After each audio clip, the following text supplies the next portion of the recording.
So we're here today because we're in a very different world of higher education than we once were. When it comes to college affordability, the system that we've set up for our students acts a certain way and works with our students in a certain manner that may not be as effective as we need it to be. And those of us that are working with students on a daily basis, can we deal with the echo? Are you all hearing the echo? It's actually hard for me to... Okay, it's just me hearing the echo, all right. Well, what I'm trying to say is that college degrees are essential today and that the financial aid system that we have set up is making it easier for people to attend college, and in some ways they're still facing gaps when they get there. And we at the Wisconsin Hope Lab have been studying the gaps when it comes to living costs for some time now. Starting back in 2008 in one of our original studies, we began to hear from students that they were struggling with food and housing insecurity when they were in school. We started talking about that with others around the country and learned that they were seeing the same thing. We have practitioners on the audience today, including Wick Sloan from Bunker Hill Community College, who described what he was seeing with his own students. We have faculty here at Milwaukee Area Technical College who have seen the same sorts of things. And so what we wanted to do today and tomorrow was to come together, talk about these issues, and really importantly, talk about what we can do about them. We recently undertook a survey study that was intended to assess the levels of housing and food insecurity among undergraduates outside of Wisconsin, because we had been documenting these issues in Wisconsin, and we're hearing that perhaps this was just a Wisconsin problem, which we knew that it wasn't, as I said before, from talking to practitioners, but we decided to go out there and gather some evidence. And we surveyed students at 10 community colleges around the country. We had very little to offer these students in terms of incentives for participation. We weren't able to pay them to do it and that sort of thing. So we got about 4,000 students to participate, and up here you can see what we learned. So using standardized USDA measures of food security, we determined that 20% of those students were at a level of low food security, which another way to put that is that they were hungry. And we also found that 13% of students were homeless. Furthermore, there was still a sizable number of students who were not homeless, but were nonetheless housing insecure, which you might think about and you will hear from today from students, is sort of struggling with bills, not being absolutely sure that you're going to be able to pay the next month's rent or pay for the utilities so that you're going to be able to remain in your home. Now, this built, as I said before, on studies that we had done here in Wisconsin, studies at 8 universities and 2 two-year colleges most recently. This is 2015 data, and here we focused on students who were within 200% of Pell eligibility, which means that these students were from middle class and lower middle class and working class backgrounds. And again, we identify many students who are struggling with low levels of food security and many who are struggling with their rent or utilities. So the question that we're raising over the next couple of days is, if this is what's happening out there, what can we do about it? I think that there is still a research agenda that needs to be elaborated, and we're going to hear from researchers who are going to talk with us about the things that they still want to take a look at. But it will be really important for us to really focus our energies on what steps we can take to ensure that students are supported. And there are many ways to go about this. So one possibility is to make changes to federal policy. And we're going to hear, especially today, from those who work on federal policy to think about how to build a more robust safety net, because the safety net that we have right now is actually quite insubstantial for undergraduates. It's also possible to work and improve state policy. But critically, institutions across the country are frankly the ones who've done the most to date to try to figure out ways to help students in the absence of more substantial supports. And we're going to hear from them because there's a wide range of approaches that they've taken that I believe by hearing from them, you will all think of other ideas and things that you can do. You can also debate what the various approaches are and how relatively effective they might seem to be, and also how sustainable. Okay. So these are the sorts of questions that I hope that you'll be asking yourselves as you listen to presentations. Which approaches do you think are most promising? Which approaches do you believe are scalable? Which ones do you think your college could resource and undertake to serve a number of students over time? And critically, how can we work together to craft a better safety net to not only help students who are in these situations now, but also prevent them from ever enduring these problems? We have a huge variety of folks from all kinds of backgrounds with us here today. You're going to see the audience grow, I suspect, during the morning. I know there's a lot of traffic out there, and I'm sorry that the weather is not what we all had hoped for.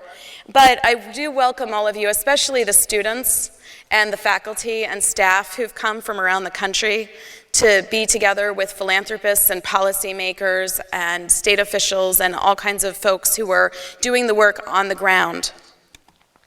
What you can see in this map that my team put together is that you have indeed come from lots of parts of Wisconsin, but also from outside Wisconsin. And I appreciate those of you who drove as much as Tom Mortensen came and driving 1,400 miles to be here today. So really grateful for that effort. Okay, so this is going to be 2 packed days of hard work. I like meetings where we get things done and where we have the hard discussions and where we stay busy. You're going to hear a lot of things that you might not have heard before from folks.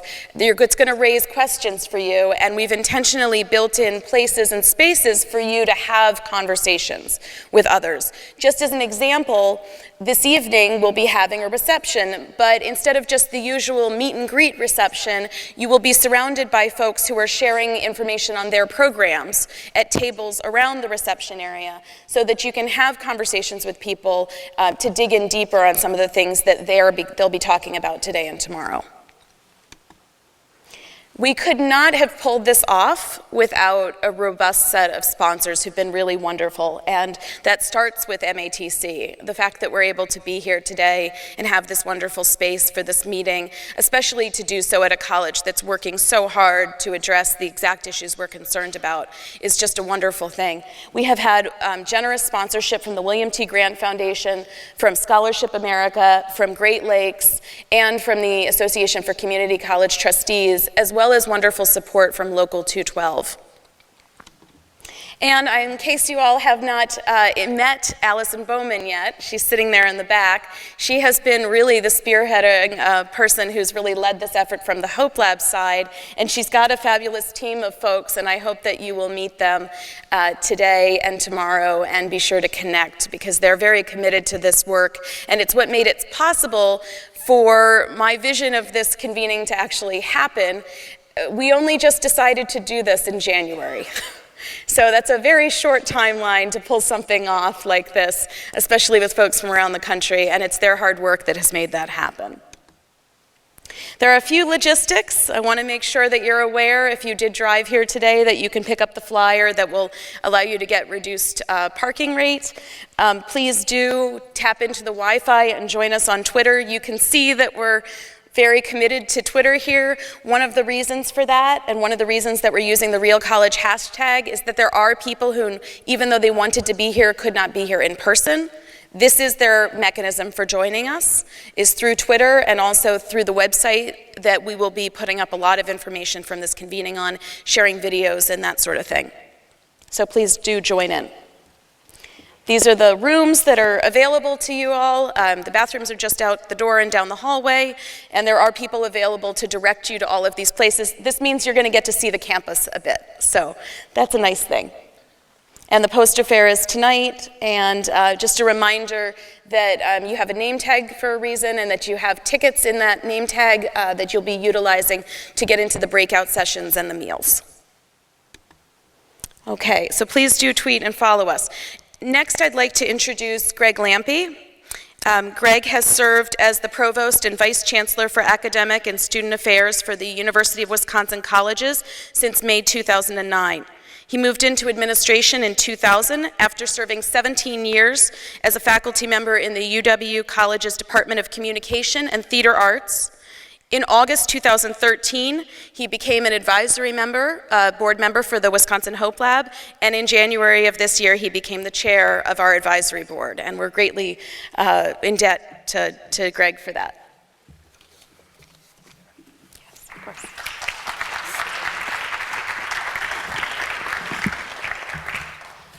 Well, good morning, everyone, and welcome. And I'm very pleased and excited to welcome you to Milwaukee and to Milwaukee Area Technical College, and of course to the national convening on behalf of the Wisconsin Hope Lab Board. As Sara mentioned, I just became chair of the board, and I've been with the board since its beginning in 2013, and I've watched the Hope Lab take shape over that time and pursue really important critical topics in higher ed. And among them, of course, is the one we're really going to be focusing on the next 2 days. The purpose of the Hope Lab is really important to understand, to really put the work that has gone on and what we're going to be focusing on the next 2 days into context. From the beginning, the Hope Lab was focused on making college more affordable, but it really was much more than that. The lab's really focused on action research, on interpretive research, on translational research, which at its very core is not meant to just sit on a shelf and talk to just people interested inside the discipline, but to make public findings and challenge the public, and in particular policymakers and institutional leaders across the country to take notice.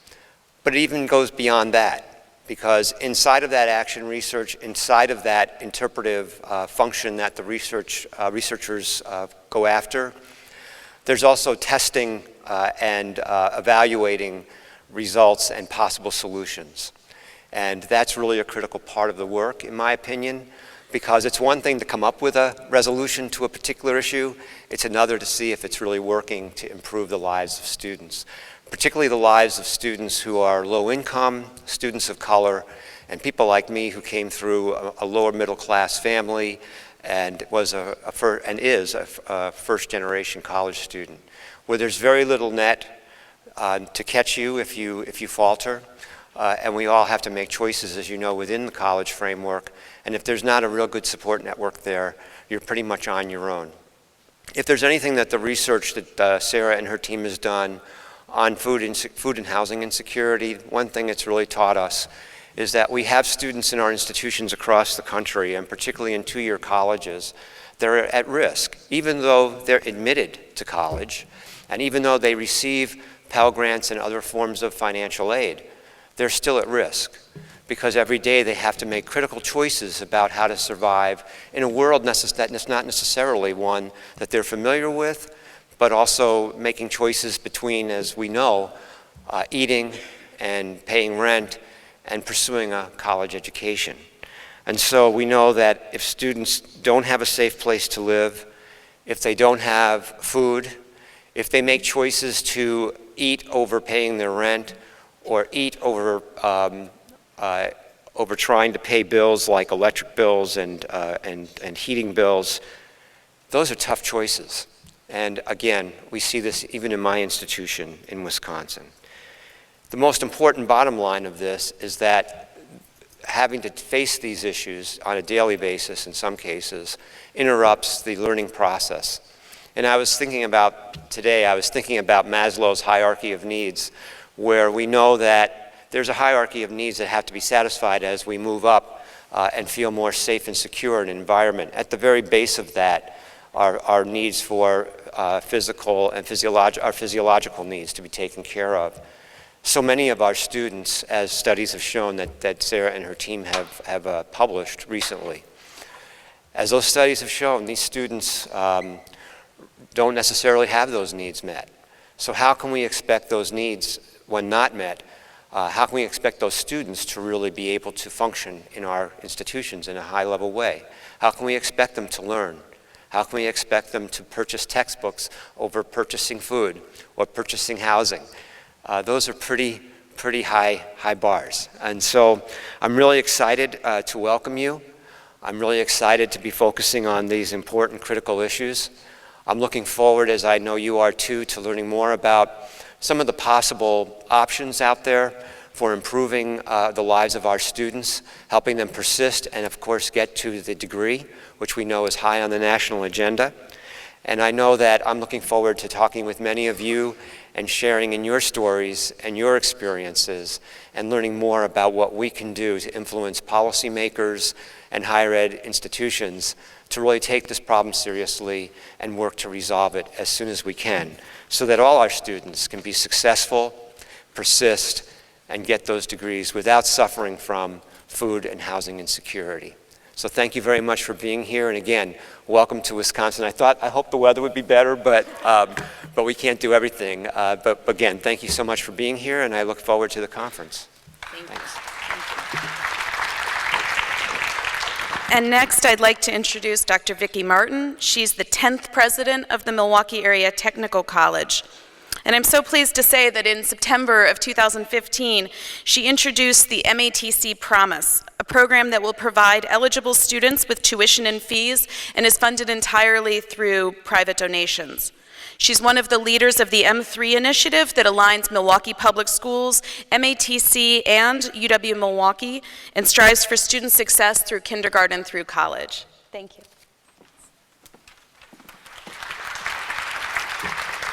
Well, thank you, Sara, and good morning, and welcome to Milwaukee Area Technical College.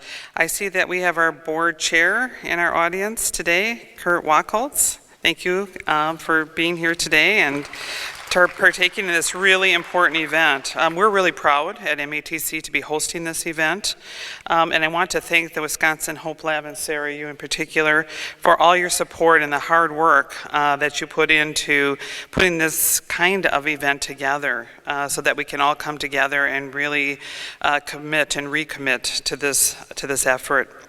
I want to talk briefly about two major initiatives, and they were one is we did launch our Promise program, and this was really geared towards low-income students. And the reason for that is we did find that our current students, about 50%, are economically disadvantaged. And so we said, what about the other economically disadvantaged young people that are out in our community, in our high schools, that are not taking advantage of the kind of education that we have to offer? And when we looked at the data, working with our partners at Milwaukee Public Schools, what we found is that around 50% were not continuing on direct from high school to a 2 or to a 4-year institution. So we saw this as a great opportunity because we also know the national data tells us that around 65% of students who are low income don't think that they can afford college. And as you heard earlier, that's because they're making other decisions in life about food and housing and just surviving. And so going to college seems probably very daunting to them.